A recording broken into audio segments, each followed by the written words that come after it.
निगोद अभी कहाँ है? मैं ये पूछ रहा हूं कि निगोद कहाँ नहीं है। मेरी बात सुनिए, आपके नाक का बीच का जो अंतर है ना, उसके अंदर निगोद। ये 2 उंगली है ना आपकी, 2 उंगली, इसके बीच के अंदर जो एक छोटा सा गड्ढा है, दिख रहा है गड्ढा? गड्ढा होता है, देखो आप जरा, बारीक गड्ढा, बहुत बारीक, बहुत बारीक, उसमें भी सूक्ष्म निगोद। अब सवाल ये उत्पन्न होता है कि जब सूक्ष्म निगोद है तो फिर हम कहां हैं? हम कैसे आ रहे हैं, हम कैसे जा रहे हैं? एक व्यक्ति ने सवाल पूछा था, गुरुदेव बात सही आपकी, हर जगह निगोद है, हर जगह निगोद फैली हुई है, फिर अपन कहां? कहीं तो दिख रही है, देखो हाथ हिलाया, कहां है? कुछ तो है नहीं, और कुछ भी नहीं है। आप इसी उल्टा बातें करके हमारे दिमाग पर बिगाड़ दो। नहीं, हाँ, एक पानी, पूरा पानी का एक बहुत बड़ा कुआं बना हुआ है, पूरा भरा हुआ है, लबालब भरा हुआ है। पानी आपको महसूस हो रहा है कि नहीं हो रहा है? आपको दिख रहा है, नहीं दिख रहा है? दिखाई देता है। लेकिन एक आश्चर्यकारी घटना बताऊं मैं आपको कि उसके अंदर रहने वाली मछली को मालूम नहीं पड़ती कि पानी है।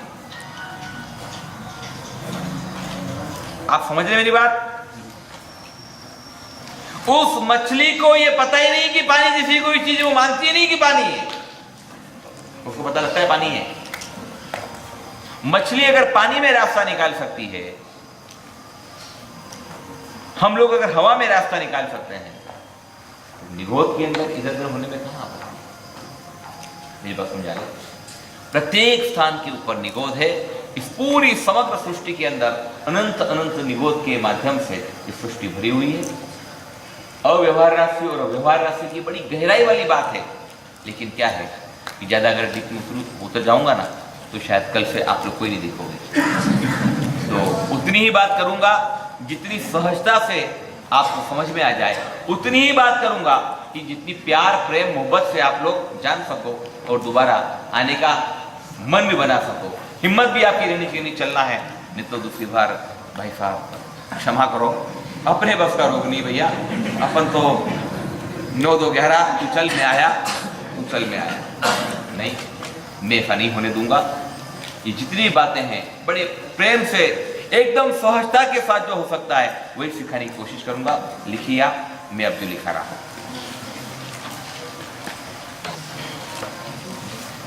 जीव 9 तत्व लिखिएगा, 9 तत्व लिखिए। 9 तत्व। नंबर 1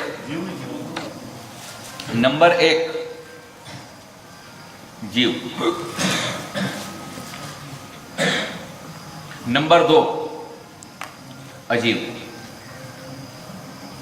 नंबर 3 पुण्य। नंबर 4 पाप। नंबर 5 आप लिख रहे ना भैया? नंबर 5 आश्रव, आश्रव। नंबर 6 संवर, संवर। 6 नंबर में आश्रव, 7 नंबर में संवर। जीव, अजीव, पुण्य, पाप। पाप के बाद आश्रव, आश्रव के बाद संवर, संवर के बाद निर्जरा, निर्जरा, निर्जरा, निर्जरा। पिछली बार मैंने ये निर्जरा बताई थी। एक व्यक्ति ने अपनी बेटी का नाम ही निर्जरा रख दिया, बहुत अच्छा शब्द अच्छा लग गया, निर्जरा, उसका नाम ही रख दिया निर्जरा, निर्जरा। बराबर। नंबर 8, नंबर 8 बंध, बंध। और अंतिम नंबर 9 मोक्ष,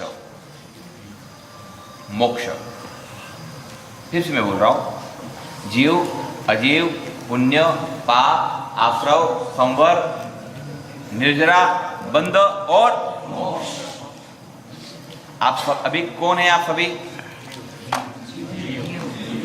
जीव है ना? अब जीव से शिव तक जाने में ये सारे अवरोध पार करना पड़ेगा।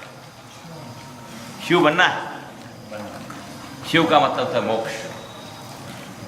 अभी प्रथम कैटेगरी पर हैं आप, प्रथम पायदान के ऊपर हैं अभी आप। जीव से मोक्ष तक की जो ड्यूटी है, जीव से मोक्ष तक का जो सफर है, उस जीव से मोक्ष तक के सफर को करने में इन सभी चीजों को हम लोगों को ओवरटेक करना पड़ेगा, इन सभी को पार करना पड़ेगा। और जब हम सब इन सभी को पार उतर जाएंगे तब जाकर के हमें अपनी मंजिल प्राप्त हो जाएगी। पुण्यशालियों, बड़ा अच्छा माहौल है, बड़ा अजब गजब का माहौल है। दुनिया बड़ी बेढंगी है। आप यहां आ रहे हो, कुछ लोगों को अच्छा लग रहा है, वाह ये भी यहां पे आ रहा है, लेकिन कुछ लोगों को अच्छा नहीं लगता कि यार तू कहाँ टाइम पास करने के लिए जा रहा है, फोकट महाराज के चक्कर में मत पड़ जा रहा। कोई लोग कहते कि नहीं कहते आप लोगों को भी, यार महाराज के चक्कर में पढ़ना मत भैया, धंधा यही है, मोक्ष करो ने, दया पालो ने, ये करो ने, वो करो ने, अपने तो खाना पीना ऐश करना, कमाना खाना, महाराज के चक्कर में मत पड़ना।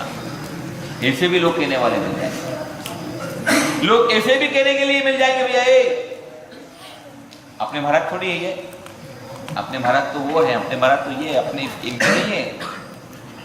लेकिन महावीर ने कहा नमो लोए फव फाउणम, महावीर ने कहा नमो लोए फव फाउणम।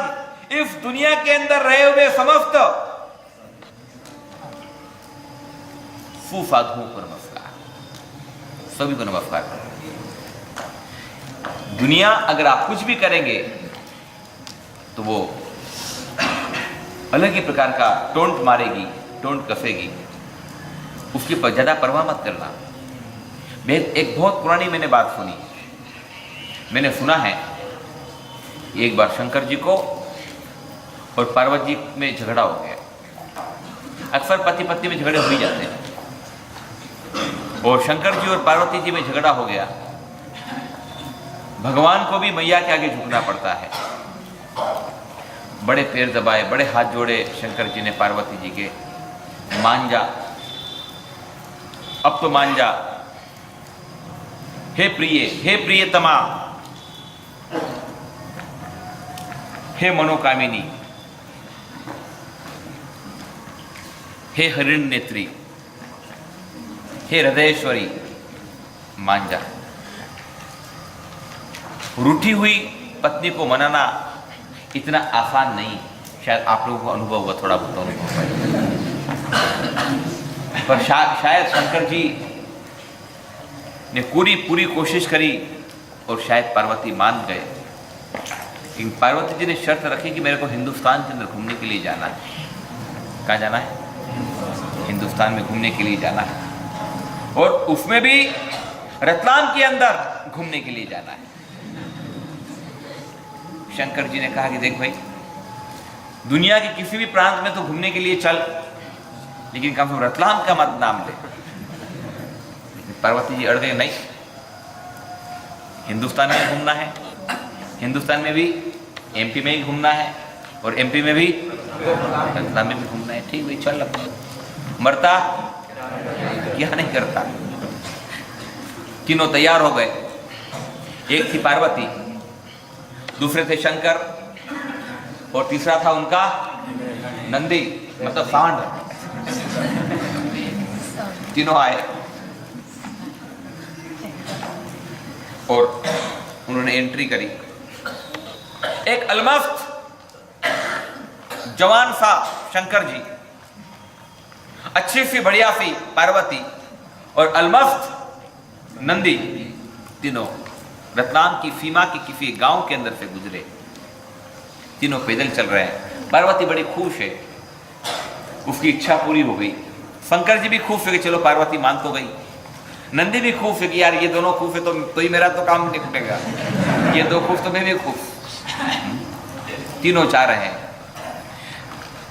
गांव की एक चौपाल आई, कुछ लोग बैठे हुए थे चौपाल के ऊपर, और उन्होंने इन तीन को देखा।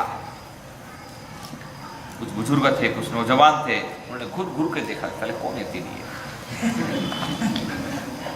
एक बड़ा बुजुर्ग ने कहा, हाय हाय देखो तो सही, क्या क्या कलयुग आया। बुद्धि इनकी नाश हो चुकी दोनों की। इतना पट्टे जैसा सांड है, उसको पैदल चला रहे और ये दोनों बेवकूफ की तरह पैदल चल रहे हैं। बेवकूफ लोग दिख रहे हैं। गंवार अपनी गांव की सरहद में से गुजर रहे हैं। शंकर जी को लगा कि बात तो सही है, बेचारे लोग गलत नहीं बोल रहे, इतना मस्त अलमस्त सांड है और फिर भी हम पैदल चल रहे हैं। उसने पार्वती जी से कहा कि पार्वती ये तू रस्सी पकड़, मैं नंदी के ऊपर सवारी करता हूँ, बैठ जाता हूँ। और कहते हैं कि शंकर जी बैठ गए। थोड़ा और आगे चले, रास्ते के अंदर फिर लोगों का एक हुजूम मिला। हाय हाय हाय, ये तो सही भैया, एक तमाशा देखो। बोले क्या? निकम्मा आदमी साला, एकदम खतरनाक नालायक आदमी। क्या हुआ? अरे बेचारी गरीबड़ी औरत को चला रहा है और खुद फान के ऊपर चढ़ बैठा है। इतनी भी अकल नहीं है उसको। शंकर जी ने सुना कि नहीं यार, बिल्कुल सही बात है। तुरंत वो नीचे उतर गए। उन्होंने पार्वती जी को कहा कि तेरे को ऊपर बैठना पड़ेगा। इनकार किया, पर नहीं, खबरदार तू ऊपर बैठ। पार्वती जी को ऊपर बिठाया और खुद ने डोरी पकड़ करके वो चल रहे हैं। लेकिन अभी तो थोड़ी आगे आए, फिर टोली, फिर एक चौपाल और फिर एक वक्तव्य। लोगों ने कहा देखो भी तमाशा, मजनू देख रहे हैं, मजनू। लैला मजनू की पुरानी बात मत सोचो, आज ही मजनू मौजूद है। सही पट्टी जैसी औरत सांड के ऊपर चढ़ बैठी है और अपने पति को नीचे चला रही है। लाज शर्म भी नहीं है इसको। कितनी निकम्मी औरत है।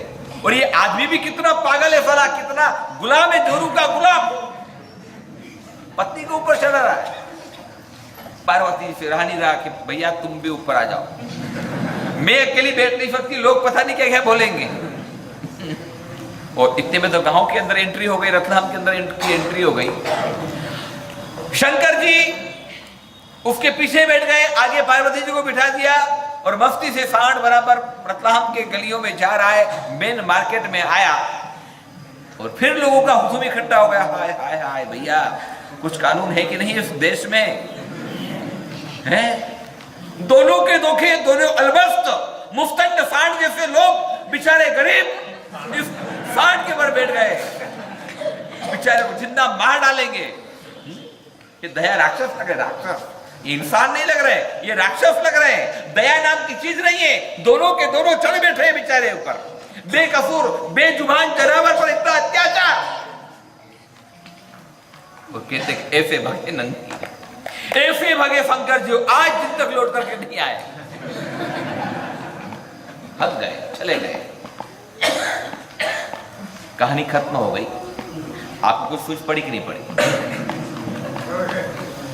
आप कुछ भी करोगे ना, हाँ, आप पैदल यूं भी चलोगे तो भी लोग पागल गिनाएंगे, अकेले भी बैठोगे तो भी लोग पागल गिनाएंगे। आप कुछ भी यहां आओगे तो भी लोग कहेंगे कि फुर्सत में है, टाइम पासिंग नहीं हो रहा है। नहीं आओगे तो बोले देखो, एक दो दिन गए और बहुत धर्मवान भैया ही तो पंडित बन गया 2 दिन में। तो रोज आएंगे तो बोलेंगे कि प्रभावना के लिए आते होंगे। प्रभावना है ना, हाँ प्रभावना है इसलिए तो आ रही है। 1 रुपए में आपकी जिंदगी निकल जाएगी भैया, है भाई, 1 रुपए में आपकी जिंदगी निकल जाएगी। लेकिन जनता है कि मानती नहीं, दुनिया है कि मानती नहीं। लेकिन याद रख लीजिए, पब्लिक क्या कह रही है इसके साथ आपको कोई लेना देना नहीं। आपको अपने स्वयं के लिए आना है। जैन धर्म की उस उत्तर गहराइयों को जानना है। पुण्यशालियों, बड़ा अच्छा सत्संग चल रहा है, खूब अच्छी बातें चल रही है। जीव अजीव, पुण्य पाप, आश्रव, संवर, निर्जरा, बंध और मोक्ष, ये 9 तत्व बस इसी में पूरा संसार है, इसी में धर्म है, इसी में अधर्म है। इस 9 तत्व के अलावा इस संसार के अंदर और कुछ भी नहीं है। ये बात अब हम लोग कल करेंगे, ये बात हम लोग अब आगे करेंगे। हम अब प्रश्नोत्तरी करके ठीक आज 10:15 बजे हम लोग क्लोज कर देंगे। आज चतुर्दशी का प्रतिक्रमण था। इस चतुर्दशी के प्रतिक्रमण की वजह से हम थोड़े 5 मिनट लेट हो गए, लेकिन मैं विश्वास दिलाता हूँ कि अब से रेगुलरिटी बराबर बनी रहेगी। और अगर आप कहेंगे कि गुरुदेव संडे को भी रखो, तो हम लोग संडे को भी रखने के लिए तैयार हैं। लेकिन कल एक अनूठा आयोजन है, अद्भुत आयोजन। कल गुरुदेव आगमोधर आनंद सागर ससुर जी महाराज साहब जी का क्या है, जन्म जयंती है। और कल रात्रि को एक अद्भुत भक्ति संगीत का, गुरु भक्ति का एक अनूठा आयोजन है। विशिष्ट संगीतकार अपनी टीम के साथ यहाँ पर आएंगे। रोज तो आप अकेले आते हो, लेकिन कल आपके बच्चे, आपकी पत्नी, आपकी माँ, आपकी भाई, आपके बहन, उन सभी को पूरे घर भर को लेकर के आइए। अद्भुत कल संगीत का अद्भुत अजोड़ कार्यक्रम है और आपको झुमाने वाला संगीतकार हितेश भाई मनासा वो कल यहाँ आएंगे। उनकी मास्टरी लोगों को नचाने में, झुमाने में है। गुरु भक्ति गीत प्रस्तुत करेंगे।